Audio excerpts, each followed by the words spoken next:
The planning of the conceptual framework is very important since the success of any lesson plan or curriculum depends on the strategy that is used, systematic planning, etc. Additionally, a good conceptual framework must take into account the problems that needs the beneficiaries, etc. In summary, a conceptual framework must describe what is going to be done and how is going to be done. Also, in order to develop a study plan or curriculum, etc., in a good way, we need a planning of the generic conceptual framework that is divided into two parts. The first is the planning of how it will be developed, and the second is the planning how it will be managed.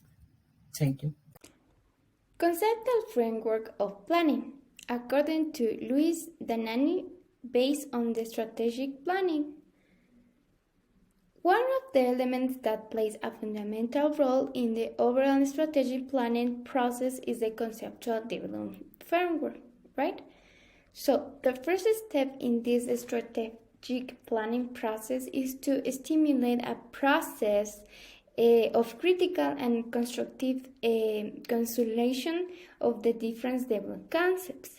Then the elements of the develop based on environment, learning, and capacity building should then be clearly present.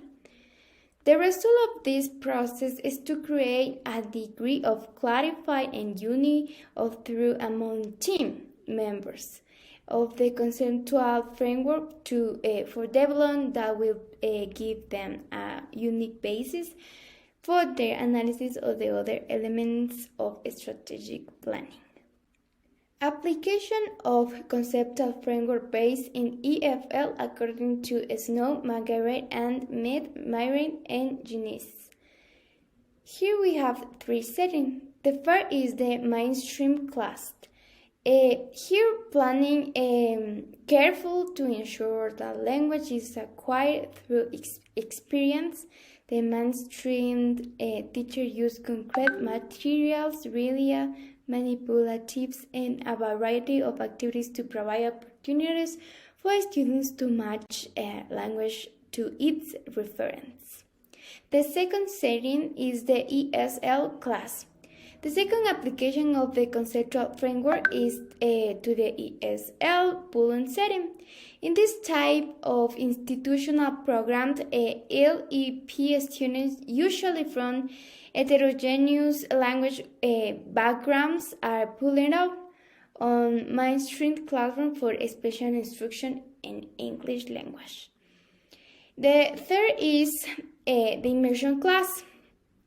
Here, all planning for curricular development to actual delivery of instruction must be given by consideration of content obligatory and content compatible language needs.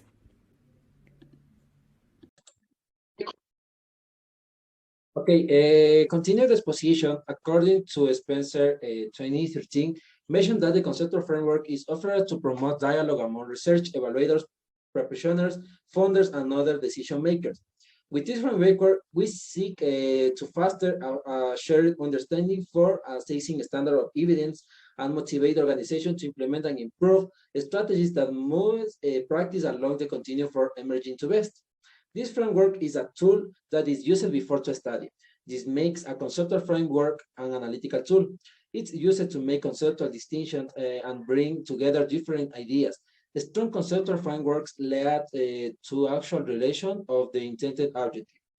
Okay, the second author is, oh, give me a moment. Okay, perfect. According to Sherman 2018, mentioned that a conceptual framework illustrates what you set to find to your research. It defines the relevant variables for your study and maps out how they might relate to each other. You should construct a conceptual framework before you begin collecting data. It's often represented in a visual format. A conceptual framework is a written or visual representation of expected relationship between variables. Variables are simple the characteristics or properties that you want to study. The conceptual framework is generally developed based on a literature review of existing the studies and theory about the topic.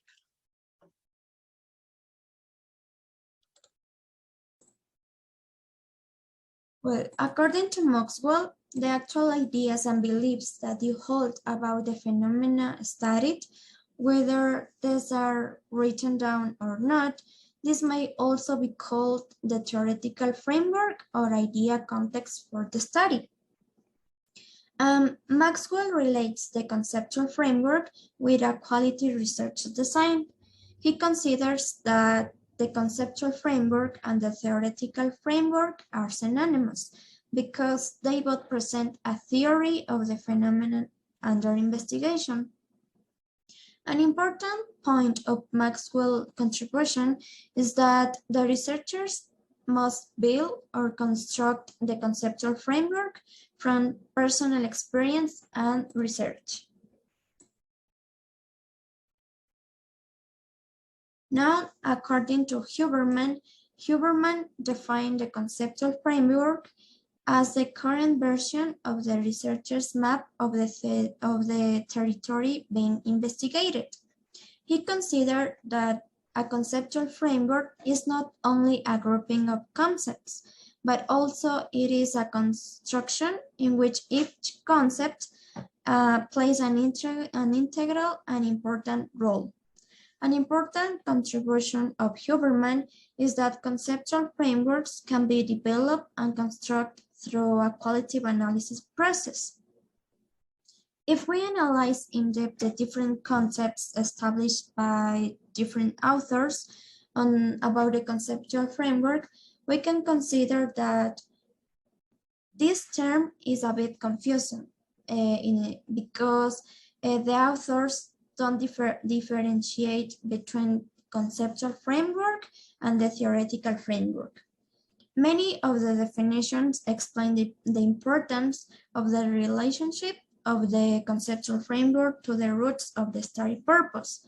The analysis of this term also allows us to know about the ways in which a conceptual framework makes the construction of a study clearer and easier. Thank you. Okay, I'm going to explain what is conceptual framework according to Shikalapo. Conceptual framework represents the organization of central ideas and central concepts from theories, key findings from research, policy statements, and other professional wisdom that guide the research project. It's important to know that a conceptual framework organizes the key concepts in the study in order to define the focus and direction for the study. The key concepts are derived from reviewing the related topics and phrases existing in literature and from the findings of the literature theories. Now, I'm going to explain what is conceptual framework according to Regoniel 2021. A conceptual framework represents the researcher's synthesis of the literature on how to explain a phenomenon. It maps out the action required in the course of the study given his previous knowledge of other researchers' point of view and his observations of the subject of research. In other words, the conceptual framework is the researcher's understanding of how the particular variables in his study connect. Thus, it identifies the variables required in the research investigation. It is researcher's map, increasing the investigation. And finally, I'm going to speak about what is conceptual framework according to McGaggy. She thinks that if the conceptual framework is to set the stage to present a particular research question and drives the investigation being reported based on the problem statement. The problem statement of a thesis gives the context and the issues that cause the researcher to conduct the study. The conceptual framework lies within a much broader framework called a theoretical framework that later draws support from time-tested theories that embody many researchers' findings on why and how a particular phenomenon occurs.